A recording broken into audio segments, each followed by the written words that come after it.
Islamic बातें 1M channel को subscribe करें। आने वाली हर एक न्यू वीडियो नोटिफिकेशन आपको मिलेगी। फरमाते हैं कि मैं ना मजदूर लेने गया। बगदाद के चौक में मजदूर बैठे होते थे। तो मेरी उन मजदूरों में से ना एक नौजवान बच्चे पे नजर पड़ी।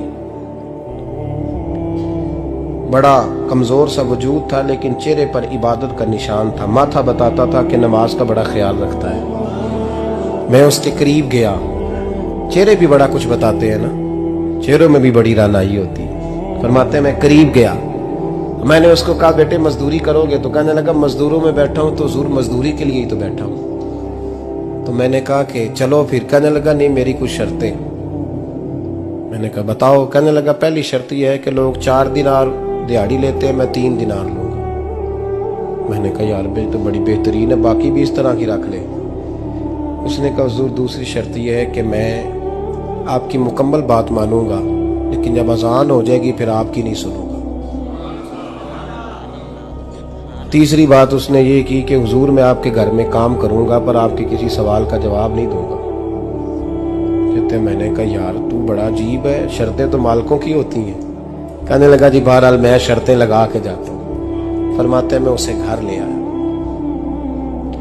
काम मैंने उसको बताया तो जो काम मजदूर सारे दिन में करता है ना, उसने 2 घंटे में ही कर दिया। हमारे मजदूर सिगरेट पीने में भी तो आधा घंटा लगाते हैं, वो चाय पीने जाएं तो पौना घंटा। वहां उनको भी तो ध्यानदारी करनी चाहिए कि नहीं करनी चाहिए? मुआहदा किया है ना जी, तो पूरा उतरना चाहिए ना। कहते 2 घंटे में। अब काम जब बंदा शुरू कराता है तो काम और निकल आता है। कहते काम मैंने उसको और बता दिया, वो करने लगा। उसने मिट्टी निकाल के रखी थी बाहर रास्ते में, तो अजान हो गई जोर की।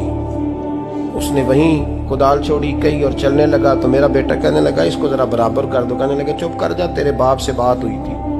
जब अजान होती है तो मैं किसी और की नहीं सुनता, सिर्फ अल्लाह रसूल की सुनता हूँ। कहते मस्जिद चला गया, नमाज पढ़ के आया तो दोपहर का वक्त था। मेरी बीबी कहने लगी इसको को खाना खा ले। कहते हमने कहा खाना खा लो। तो कहने लगा मैंने रोजा रखा, रमजान भी नहीं था, नफली रोजा रखा हुआ। फरमाते हैं शाम हुई, मैंने 3 दिनार दिए। तो मैंने कहा तेरा नाम क्या है? कहने लगा मैंने आपसे कहा था मैं किसी सवाल का जवाब नहीं दूंगा। कहते वो चला गया। अगले दिन मैं फिर लेने गया उसे, काम कुछ और निकल आए। तो लोगों ने बताया वो सिर्फ हफ्ते वाले दिन आता है। मैंने कहा क्यों? कहने लगे जी वो कहता है मेरा हफ्ते का खर्चा 3 दिनार है।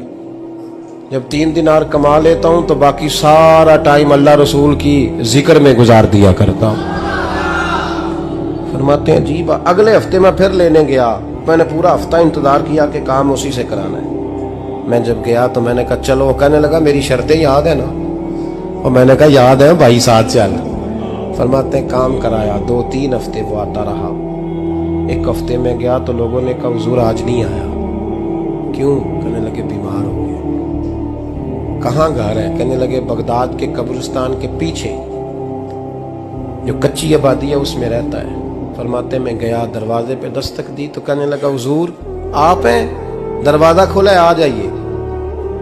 फरमाते मैं अंदर गया तो मैंने कहा तुम्हें कैसे पता चला मैं आया हूँ? कहने लगा हुजूर अल्लाह वाले हो, आप नहीं आना था, वरना अमीर तो गरीबों का पता लेने कोई नहीं आते। कहते मैं करीब गया तो कहने लगा मैं आपका इंतजार कर रहा था, तेज बुखार है, तप रहा। जेब से कुछ पैसे निकाले। कहने लगा ये पैसे रखने। एक अंगूठी निकाली।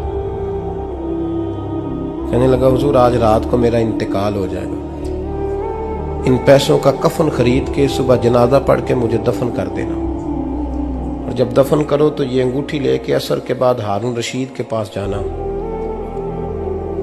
आप उसे कहना मैंने मिलना है पर वो आपको टाइम नहीं देगा। आप उसको आवाज दीजिएगा कि तेरी एक अमानत है मेरे पास, फिर वो आपसे मिलेगा तो अंगूठी दे दे, फिर आप मेरी तरफ से फारिग हैं। हज़रत फरमाने लगे तेरा नाम? और कहने लगा हुजूर वक्त थोड़ा है, आज रात मैंने जाना है, बड़ी लंबी माफी मांगनी है रब करीम से, अगर मुनासिब समझे तो मुझे अपने रब से तन्हाई कर देनी। फरमाते हैं मैं आ गया पर उसकी बातों ने मुझे सारी रात सोने नहीं दिया। फरमाते सुबह बड़ी मुश्किल से सूरज निकला। मैं गया, दरवाजे पे हाथ रखा तो दरवाजा खुला हुआ था। अंदर दाखिल हुआ तो खुशबुएं मेरा इस्तकबाल कर रही थी। जब चेहरे से कपड़ा हटाया तो उसका तो इंतकाल हो चुका। ऐसे जैसे किसी का दीदार करके सोया। कहते मैं तो 2 आदमी ले गया था जनाजे पे, पर पता नहीं दुनिया किधर किधर से आई, कहां से। अखा जदों मीटियां जमाना मैनू रोवेगा, अपना ते अपना बेगाना मैनू रोवेगा। फरमाते हैं मैं तो 2 बंदे ले गया था, पर पता नहीं मखलूक कहां से आई। जनाजा पड़ा, दफन किया। हारून रशीद के पास में असर के बाद गया। मैंने बुलाना चाहा पर बादशाह था, मेरी तरफ देखा ही नहीं। मैंने उसको कहा तेरी एक अमानत मेरे पास है। फरमाते हैं वो मुझे कोने पे ले गया। क्या बात है? कमरे में बुलाया, मैंने अंगूठी दी।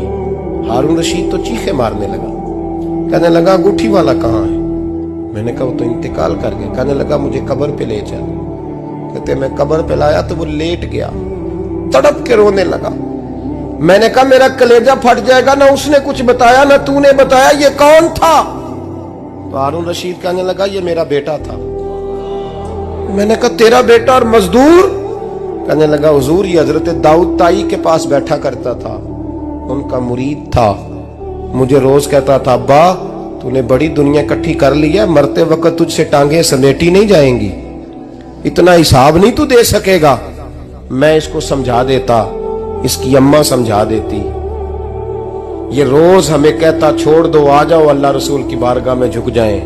हम समझ। एक दिन ये चला गया, कहने लगा फिर तुम्हारा रास्ता और है और मेरा रास्ता और है। ये सोने की अंगूठी गलती से इसके पास रह गई, गलती से हीरे की अंगूठी चली गई।